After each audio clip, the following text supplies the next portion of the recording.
మమ్మల్ని మిక్కిలిగా ప్రేమించిన మా ప్రియ పరలోకపు తండ్రి, ఈ శ్రేష్టమైన ఘనమైన నీ బంగారు పాదాలకు వందనాలు, స్తుతులు, స్తోత్రాలు చెల్లిస్తున్నాం ప్రభా.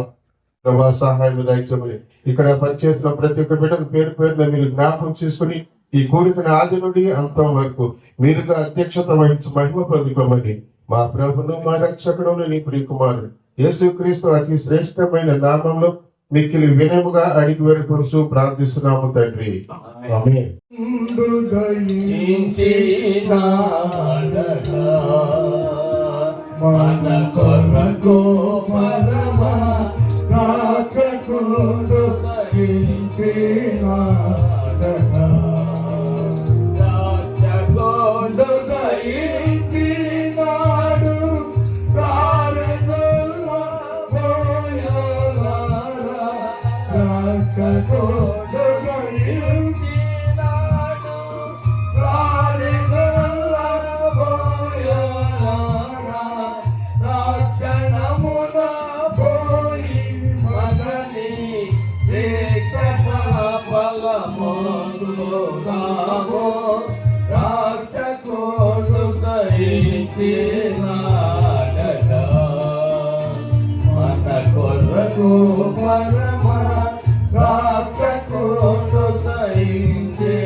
ఈ దినం ఏర్పాటు చేయబడిన సువార్త పాఠ్యభాగం చదువుకుందాం.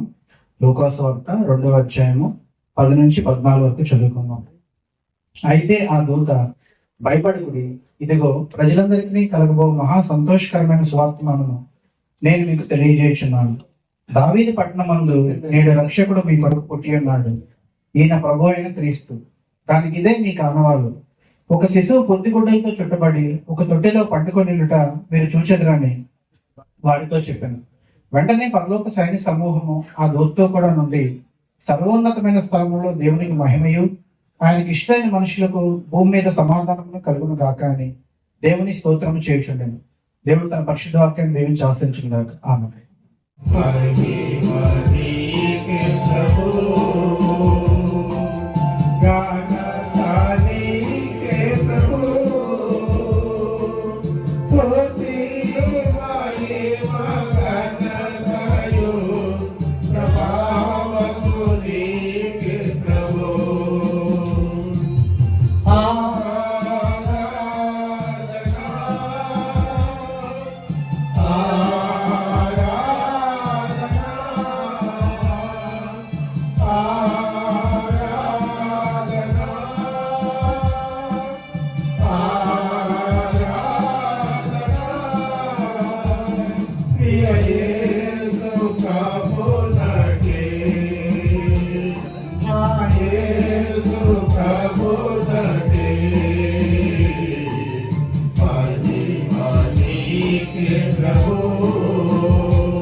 మన మధ్యలో ఉన్నటువంటి రెవరెండ్ జోసఫ్ కిషోర్ గారు వారు ఏలూరు పట్టణం నుంచి మన మధ్యకి రావడం జరిగింది. ఆయన్ని అడిగినప్పుడు వెంటనే అంగీకరించి ఈరోజు మన మధ్యకి వచ్చినందుకు ఆయనకు వందనాలు తెలియజేసుకుంటున్నాం. వారిని ప్రేమపూర్వకంగా ఆహ్వానించడానికి గాను జయవాణి గారు వచ్చి పుష్పగుప్తంతో ఆయన్ని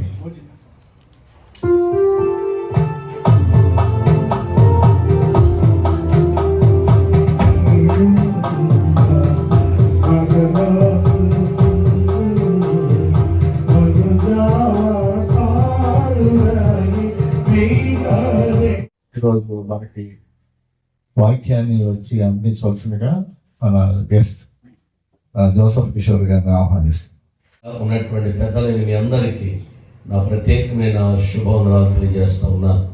వాస్తవం ప్రియులరా, ఇక్కడ కొంతమంది రిటైర్డ్ అయి ఉన్నారు, కొంతమంది ఇంకా జాబ్లో ఉద్యోగాలు చేసుకుంటూ కూడా క్రీస్తు ప్రభుని మరి జన్మదిన మహోత్సవాన్ని క్రీస్తుని ఏ విధంగా ఆరాధించాలో, ప్రభువైన యేసు లోకానికి రావడానికి ప్రధానమైనటువంటి కారణాలు ఏంటో అవన్నీ ప్రతి సంవత్సరం కూడా వారి ద్వారా జరుగుతూ ఉన్నాయి. ఈ సంవత్సరం కూడా ఇలా ఏర్పాటు చేయాలని మంచి ఉద్దేశంతో ఈ కార్యక్రమాన్ని ఏర్పరిచారు. అందరి బట్టి నేను ప్రభుని స్తుతిస్తూ, నేను కూడా ఒక చిన్న పాట, నేను రాసిన పాటలు చాలా ఉన్నాయి, మరి మీకు ఎంతమంది తెలుసు నాకు తెలియదు, కానీ నేను మొట్టమొదటిగా రాసిన పాట ఎందుకు ఈ ఘోర పాపిని చారదీశావు ప్రభా, ఏముంది నాలో ఏ కోశాన లేదు. దాదాపు 30 సంవత్సరాలకు పైబడి ఈ పాట రాయటం జరిగింది. ఆ తర్వాత చాలా పాటలు ఊహించలేని మేలుతో నింపిన నా యేసయ్య, నిన్ను పోలి ఎవరూ లేరు, స్తుతించి పాడుడి, ఇట్లాంటి పాటలు చాలా ఉన్నాయి. మరి ఈ పాట అయితే నేను రాయలేదు, కానీ క్రిస్మస్కి సంబంధించిన పాట ఆ మంచి చెల్లి చక్కని కీబోర్డ్ వేస్తూ ఉన్నారు, అలాగే తమ్ముడు కూడా ఉన్నారు కనుక ఈ పాట పాడి ప్రవహిస్తుంది. మైనర్, ఈ మైనర్. పశుశాలలో నీవు పవళించినావా, పరమాత్ముడవు నీవు,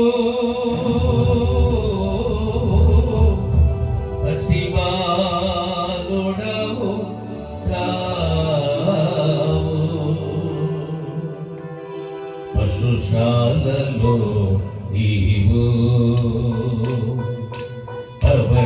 పవళించినావా, పరమాత్ముడవు నీవు, శివాలుడవు కావు. పరమాత్ముడవు నీవు, శివాలుడవు కావు. పరమాత్ముడవు నీవు, పశుశాలలో నీవు.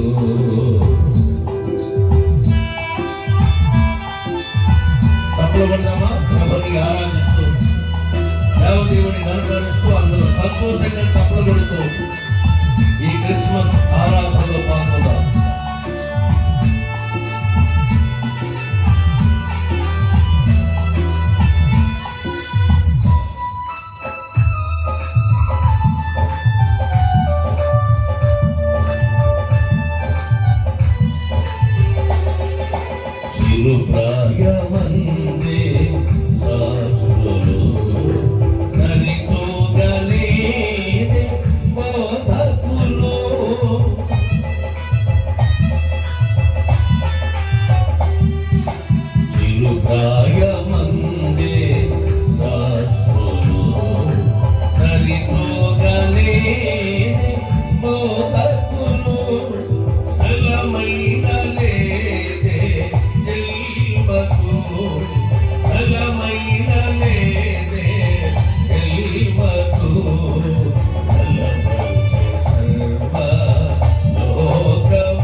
యేసుక్రీస్తు ఎందుకు పుట్టాడో మనకు తెలియాలి.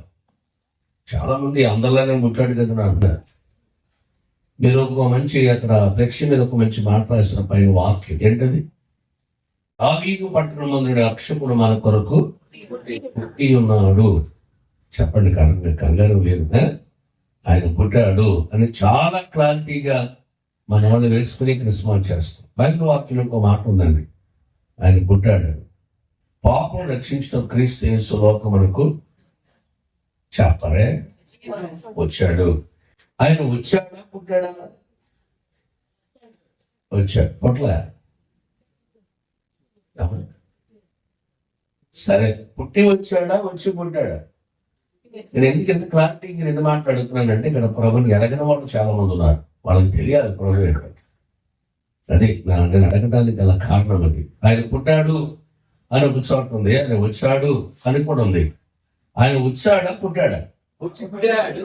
అయ్యా బా వచ్చి పుట్టాడు. పుట్టి వచ్చాడు వచ్చి పుట్టాడా? వచ్చి పుట్టాడు. పుట్టినారా? ఆయన రావలసి వచ్చింది గనక పుట్టాడు అంతే. అంటే దాని అర్థం ఏంటంటే ఆయన పుట్టక ముందే ఉన్నాడు. గట్టిగా చప్పలు పట్టండి. వాస్తవం. చాలా మంది ఏమంటున్నారంటే యేసు ప్రభు మనటోడు కదండి, అంతకుముందు చాలా మంది ఉన్నారు కదండి. నేను విమర్శించడానికి మాట్లాడలేదు, కొంచెం విషయం వచ్చింది కనుక కొంచెం విశదీకరిస్తున్నాను అంతే. ఆయన పుట్టిన తర్వాత దేవుడు కాదండి. ఆకాశము భూమి ప్రపంచం సృష్టి ఏమీ లేనప్పుడు ఆయన ఉన్నాడు.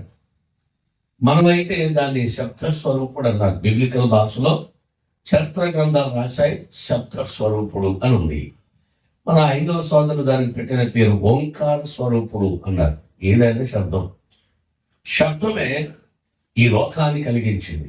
శబ్దం, దాన్ని బైబిల్ క్లారిటీగా చెప్పాలంటే దా శబ్దం పేరు యెహోవా అనే పేరు. దాన్ని తర్జుమాలో యెహోవాగా మార్చాడు. యెహోవాగా మార్చాడు. ఆకాశమా అంటే కలిగింది, భూమి అంటే కలిగింది, మత్స్యములారా అంటే కలిగినాయి. ప్రపంచంలో ప్రతి పక్షిని, ప్రతి జంతువును, ప్రతి సృష్టిలో ఉన్న సూర్యుడి, చంద్ర, నక్షత్రాది మండలాలను మాటతో, వాక్కుతో ప్రపంచమంతా చేసి ఆఖరి దినాన్ని ఆయన మానవుని చేశాడు. ఒక వాస్తవం మీకు తెలియపరుస్తాడు. ఖచ్చితంగా ప్రియులారా, మానవుడు ముందా సృష్టి ముందా? దేవుని యొక్క ఉద్దేశమును సృష్టి కాదు ముందు. జగత్తు పునాది వేయబడక ముందే నేను నిన్ను నిర్మించుకుని అన్న వాక్యంలో. అంటే మానవుని చేయకపోవడమే దేవుడు తన ఉద్దేశంలో మనిషిని చేద్దాం అని అనుకుని చేయబడేటువంటి మానవుని కొరకాయ ఆకాశం, చేయబడే సృష్టి ఈ మానవుని కొరకాయ ఈ జంతువులు, పక్షులు, మత్స్యములు ఇవన్నీ కూడా చేయబోయేటువంటి మానవుని కొరకు దేవుడు ఏర్పాటు చేశాడు. వాస్తవం. మనందరినీ కూడా ఈ క్రిస్మస్ కు పిలవక ముందు ఎడ్విన్ జోసెఫ్ గారు, అలాగే విల్సన్ గారు, కమిటీ వాళ్ళందరూ కలిసి మనందరి కోసం ఒక మంచి ఏర్పాటు చేశారు. ఇక్కడ మనకు చక్కని కుర్చీలు తెప్పించారు, ఎవరికి చక్కని పిఎం సిస్టమ్ పెట్టారు, సౌండ్ సిస్టమ్, ఆర్కెస్ట్రాలు పెట్టారు. ఇప్పుడు మనందరినీ పిలిచి అక్కడ కూర్చోబెట్టారు. రాక ముందే చేశారు ఇవన్నీ కూడా. వచ్చిన తర్వాతగా మనిషిగా మనకి ఇంత జ్ఞానం ఉంటే మరి పరిశుద్ధాత్మ దేవునికి ఎంత జ్ఞానం ఉండాలండి? మనిషిని చేద్దాం అని అనుకుని ఆ మనిషి కోసమే చేసే మనిషిని ఎక్కడ పెట్టాలి అని ఆకాశము, భూమి, ప్రపంచం, ఇప్పుడు మనం అనుభవించే అనుభవాలన్నింటినీ కూడా చేసి 6వ దినాన్ని మానవుని ఎలా చేశాడంటే మట్టితో చేశాడట. నీకు తెలుసు, వాక్యం తెలియదని కాదు. చాలా మంది మన సోదరులు ఉన్నారు కనుక వాళ్ళకి క్లారిటీ ఇస్తున్నారు.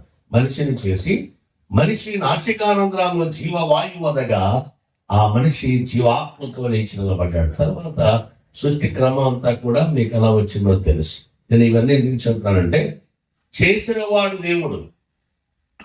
ఆ మనిషి తప్పు చేసినప్పుడు, ఆత్మని అతిక్రమించినప్పుడు, దూరం అయిపోయినప్పుడు మళ్ళీ ఆ మనిషిని పునర్నిర్మించడానికి, అంటే మరలా తన స్నేహితుడిగా చేసుకోవడానికే దేవుడి మానవుడిగా ఈ లోకానికి వచ్చాడు. అదే నిజమైన క్రిస్మస్. ఇప్పుడు చెప్పండి, మనిషి ఎవరు? దేవుని రూపం. దేవుడు ఎవరు? మనిషి రూపం. అలా చెబుతున్నాను. దేవుడు తన స్వరూపం అందు చేశాడు మానవుడిని. ఇది ఆయనదే రూపం. ఈ ముక్కు ఎలా ఉండాలో ఆయన తెలుసు. ఆయనదే కనుక 2 రంధ్రాలు ఉండాలి ముక్కుకి, 2 చేతులే ఉండాలి, ఒక తలకాయే ఉండాలి. క్లారిటీగా చెబుతున్నాను. ఇవన్నీ కూడా దేవుడి స్వరూప్యం.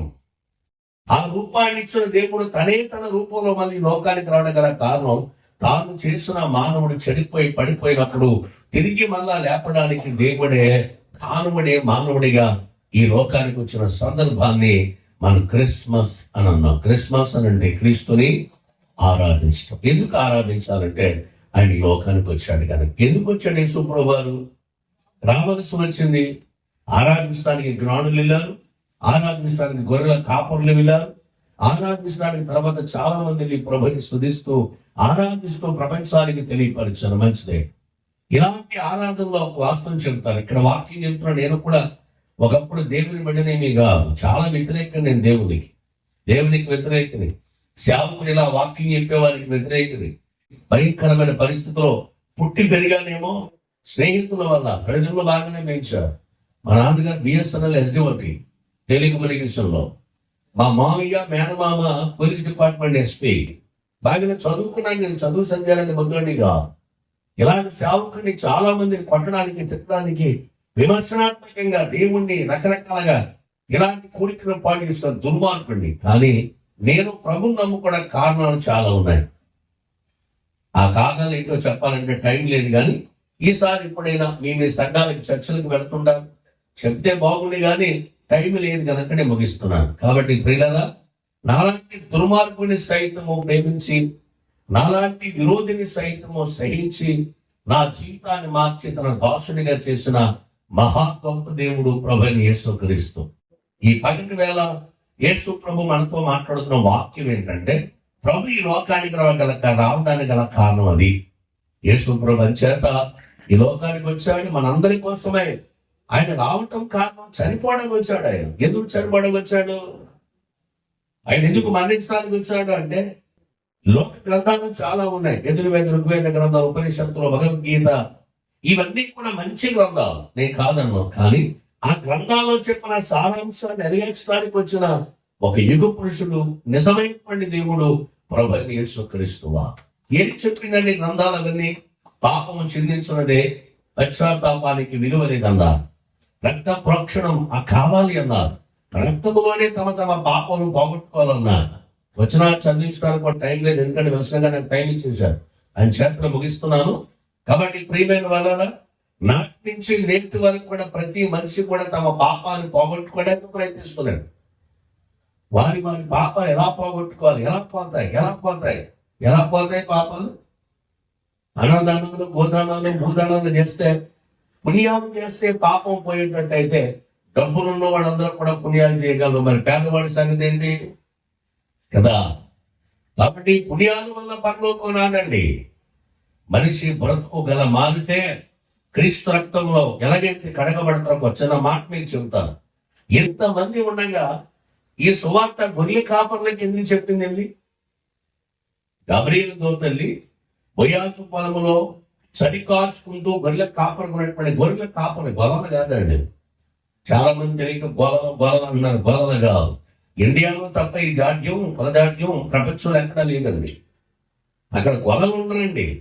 అందరూ కూడా దేవుని పిల్లలే, ప్రపంచవ్యాప్తంగా మనం చూసుకుంటూ పోతే. అయితే గొర్రెల కాపర్లకు ఎందుకు చెప్పింది ఈ సువార్త అంటే, ఒక్క మాట మీకు చెప్తా. ఈ గొర్రెల కాపర్లు చాలా మంది నేపడేసో చిన్నప్పుడు ఏదో పిరికోళ్ళగా కర్రలు పట్టుకుని ఇలాగ కచ్చ వణికిపోతాయి, తీగలాగా నటిస్తారు గొర్రెల కాపర్లు అన్నట్టు. కాదండి, మహాజ్ఞానవంతులే. ఎంత జ్ఞానవంతులు అంటే, ఆ గొర్రెలు ఏ గొర్రెలు?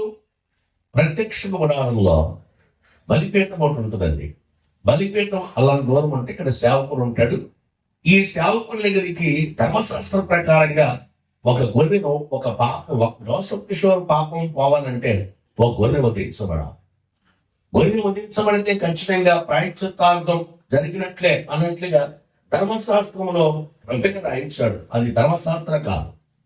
ఆ గొర్రెను త్యాగాన్ని, భక్తుడు త్యాగాన్ని ముందు అక్కడ ఉన్నటువంటి ఈ గొర్రెల కాపరి చేతికి ఇస్తాడు. దాన్ని తనిఖీ చేస్తాడు ఈ గొర్రెల కాపరి. అందులో మత్స, డాబు, కుళ్ళి, కుతంత్రం ఉందా లేదా, ఇది పనికి వస్తుందా, పనికి రాదా అని దాన్ని పరిశీలన చేసి ఏడాదికి గొర్రె కావాలి, ఏడాదికి వచ్చిన గొర్రె కావాలి. ఇది ఏడాదికి వచ్చిందో లేదో, దీనిలో మత్స, డాబు ఉందో లేదో, దీన్ని పరిశీలన చేసే బాధ్యత అంతా కూడా గొర్రెల కాపరిదే. మహా దైవ జ్ఞానం లేనటువంటి వాడు.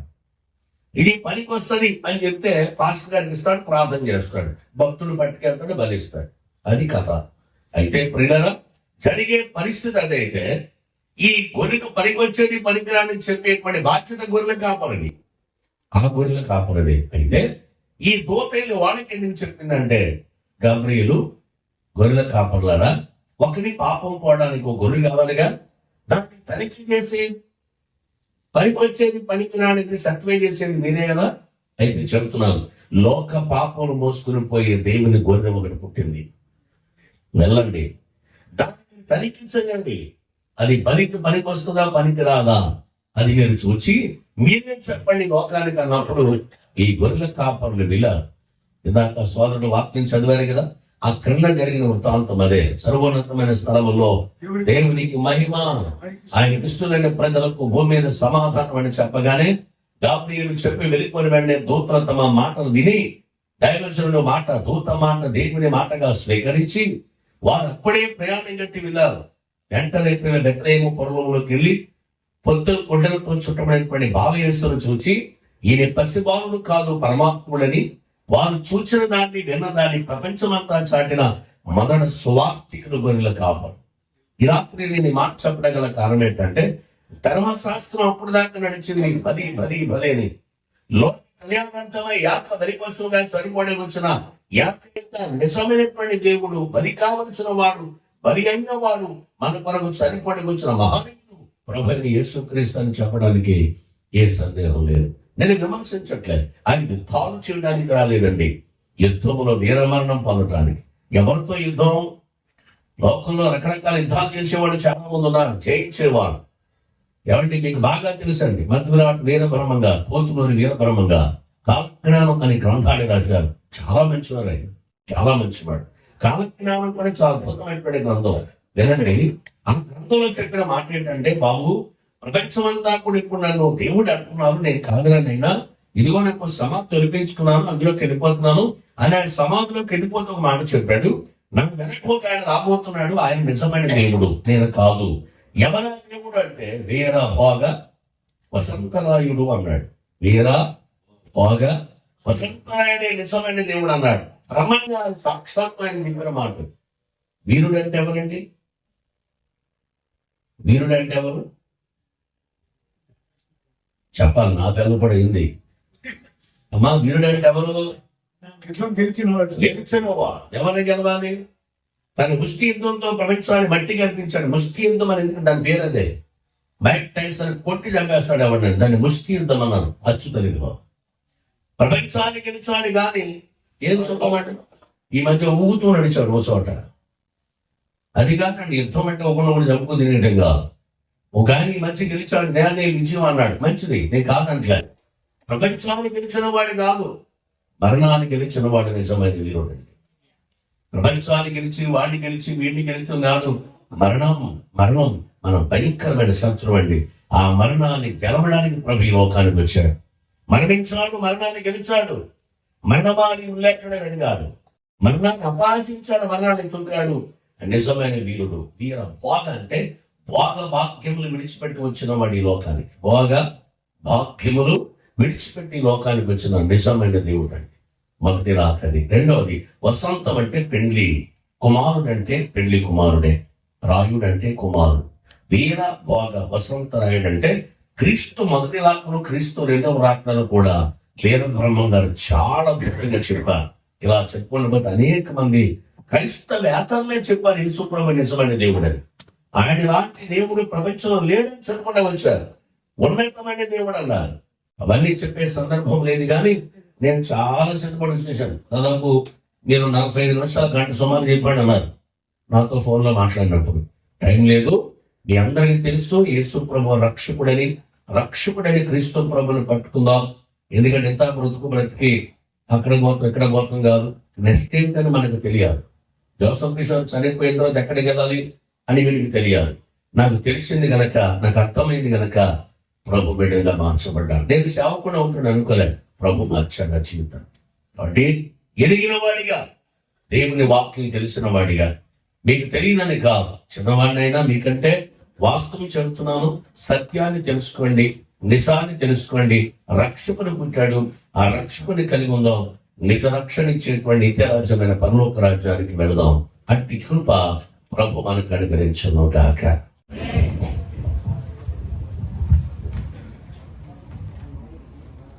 చాలా చక్కటి సందేశంతో క్రిస్మస్ యొక్క ప్రాముఖ్యతని వివరిస్తూ జోసఫ్ కిషోర్ గారు వారికి ఇచ్చిన సమయంలోనే వారు ముగించడం జరిగింది. వారికి మనందరి తరఫున వారికి ప్రత్యేకమైన వందనాలు తెలియజేసుకుంటున్నాను.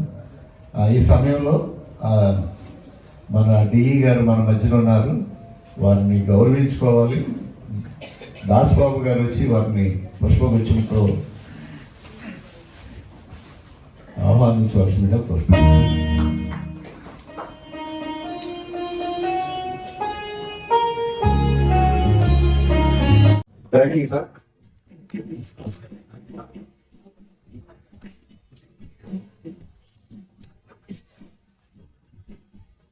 అలాగే మన మధ్యలో ఉన్న ఈరోజు మన స్పీకర్ గారు జోసఫ్ కిషోర్ గారు కూడా ఇంకో కేసు కట్ చేయవలసిందిగా కోరుతున్నాను.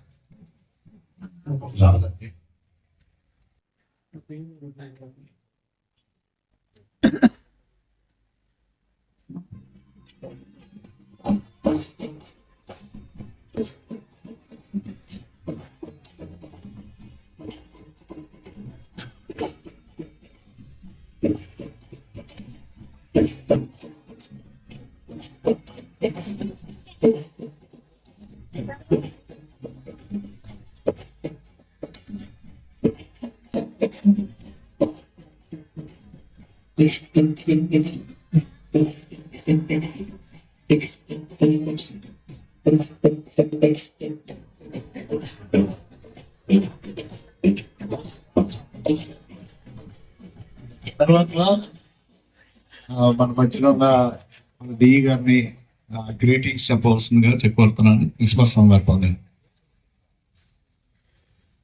Good afternoon everyone. సో ఈ సెమీ క్రిస్మస్ కోసము మనమందరం కలవడం సంతోషం. ముందుగా నన్ను ఆహ్వానించినందుకు మెంబర్స్ కి ధన్యవాదాలు. యేసుక్రీస్తు జన్మదినం పురస్కరించుకొని ముందుగానే మనం చేసుకున్న దాన్ని సెమీ క్రిస్మస్ కాబట్టి ఆయన యొక్క ప్రథమ సూక్తులైన ప్రేమ, కరుణ, దయ ఈ మూడిటి గురించి జస్ట్ మనం ఒకసారి గుర్తు చేద్దాం అనుకుంటున్నాను. మనం అందరికీ ప్రేమ పంచుదాం, దయతో మెలుగుదాం, ఎవరైనా ఏమైనా అవసరం ఉంటే కరుణ చూపిద్దాము.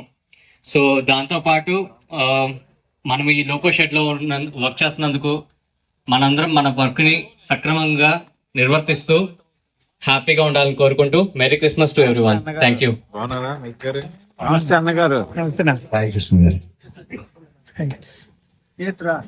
గుడ్ ఆఫ్టర్నూన్ ఈఎల్ఎస్ కార్మిక సోదర సోదరిమణులు అందరికీ క్రిస్మస్ శుభాకాంక్షలు తెలియజేసుకుంటున్నానండి. నాకు అవకాశం ఇచ్చిన కమిటీ గారికి ధన్యవాదాలు తెలియజేస్తాను.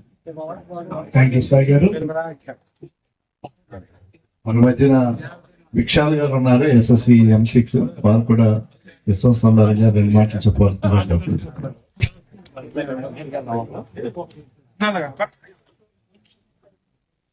ఈఎల్ఎస్ కార్మిక సోదరులందరికీ, అలాగే సూపర్వైజర్స్ కి, ప్రత్యేకంగా జోసఫ్ కిషోర్ గారికి, అలాగే డిఈ గారికి, సాయి కృష్ణ గారికి ఈ సెమీ క్రిస్మస్ సందర్భంగా క్రిస్మస్ శుభాకాంక్షలు తెలియజేసుకుంటున్నాను.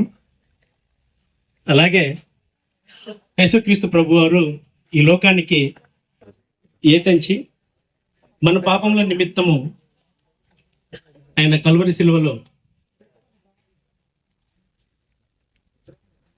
తన ప్రాణాన్ని, ఎల్లలేని ప్రేమను చూపించి ఈ లోకాన్ని రక్షించడానికి లోకరక్షకుడిగా ఈ లోకంలో జన్మించినందుకు ఆ యొక్క దేవదేవుణ్ణి ఈరోజు జ్ఞాపకం చేసుకోవటం అన్నది మనందరికీ పండుగ. అలాంటి పండుగను ఏర్పాటు చేసినటువంటి మన ప్రార్థనా మందిరం క్రైస్తవ సోదరులందరికీ ధన్యవాదాలు తెలియజేస్తున్నాం. Thank you. థ్యాంక్ యూ అండి. చివరి ప్రార్థన మన మధ్యలో ఉన్న మోదీస్ అన్న ఉన్నారు, వారు వచ్చి మన చివరి ప్రార్థనలో నడిపిస్తారు. మోజెస్ గారు దయచేసి అందరు కళ్ళు మూసుకుంటే ఒకసారి స్తుతి చెల్లిస్తూ ప్రార్థించుకున్నారు.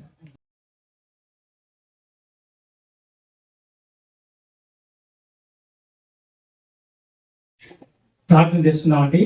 ప్రతి సెకండ్ డే దయచేసి మౌనంగా ఉండండి. కార్యారంభం కంటే కార్యాంతం చాలా శ్రేష్టమైంది, విజయవంతం అవుతుంది. కొద్ది క్షణాలు క్రేమ్ కలిగిన మా పేపర్లో తండ్రి సంవత్సరం ప్రాజెక్టు అయినా ఈ రోజున ఇలాగన మా రక్షణ కొరకు మీరు వచ్చారని మిమ్మల్ని స్థుతించడానికి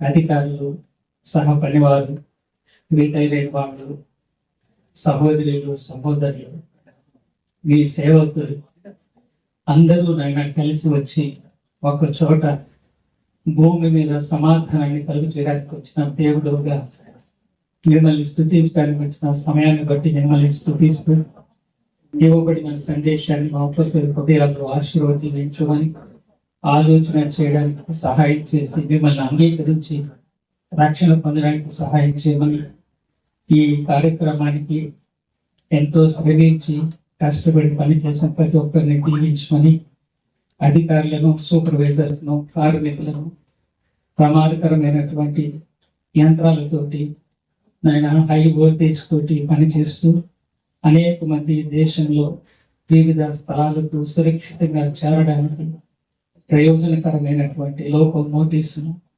మెయింటైన్ చేస్తుండగా ఏ రోజుకి ఆ రోజు వాళ్ళకి చురుకుదనమును, జ్ఞానమును అనుగ్రహించండి. టీ గారు చెప్పినట్టుగా అవసరాన్ని బట్టి దేవుడుగా మీరు ఎంత ఘోర పాపమైన క్షమించే మనసు కలిగిన వాడుగా మాకు దొరికారనైనా అలాంటి మాటలు వారి నోటి నుంచి ఇచ్చినందుకై మిమ్మల్ని స్తుతిస్తూ క్రమశిక్షణలో ఉంటూనే ప్రేమించి నాయన ఆ శిక్షను మీరు భరించి మమ్మల్ని విడిపించినట్లుగా నాయన ఉన్న పరిస్థితులకు విధేయత కలిగి దేశానికి కూడా ప్రయోజనవంతంగా ఉండే భాగ్యం దయచేయమని ఈ ఎలక్ట్రిక్ లోక్ షెడ్ ఇంకా నాయన అనేక రీతిలుగా ఆశీర్వదించబడి మన భారతదేశంలోనే మంచి గుర్తింపు వచ్చేదిగా క్రమశిక్షణ కలిగిన నాణ్యత కలిగినటువంటి పరివారాన్ని దీవించాల్సిందిగా కోరుకుంటూ ఇంతవరకు నడిపించినందుకై మా హృదయపూర్వకమైన కృతజ్ఞతలు తెలియజేస్తుంది. యేసుక్రీస్తు ప్రభువు స్తోత్రములు చెల్లించుకుంటూ ప్రార్థిస్తున్నాం తండ్రి. అందరూ లేచి నిలబడినట్లయితే ప్రభు ప్రార్థన సెలవు గీతంతో మోదీస్ గారి యొక్క వారు ఆశీర్వాదం ఇస్తారు. పరలోకమందున మా తండ్రి, నీ నామం పరిశుద్ధపరచబడును గాక. మీ రాజ్యం మాకు వచ్చును గాక. అలాగే ఈ భూమి యందు నెరవేరును గాక. మనకి కావాలని ఆయన అపరాధం చేసిన వారిని క్షమించిన ప్రకారం నా అపరాధములను క్షమించండి. మా శోధనలో ఏకాకీనుడు తప్పించండి. రాజ్యం, శక్తి, మహిమ నిరంతరము నీవై ఉన్నావు. ఆమేన్.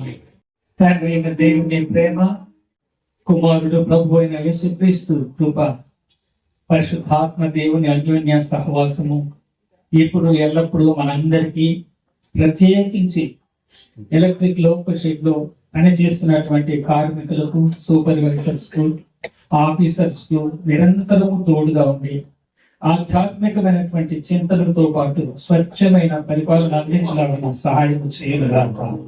ఆమేన్.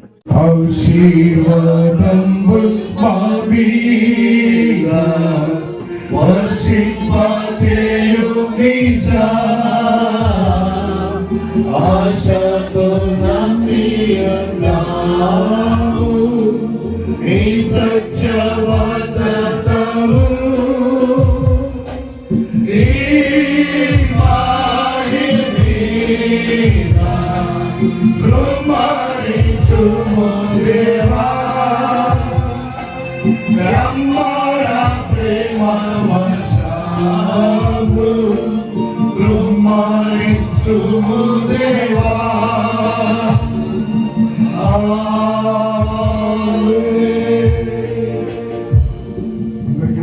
నమస్కారాలు. We wish you Merry Christmas, Happy Christmas.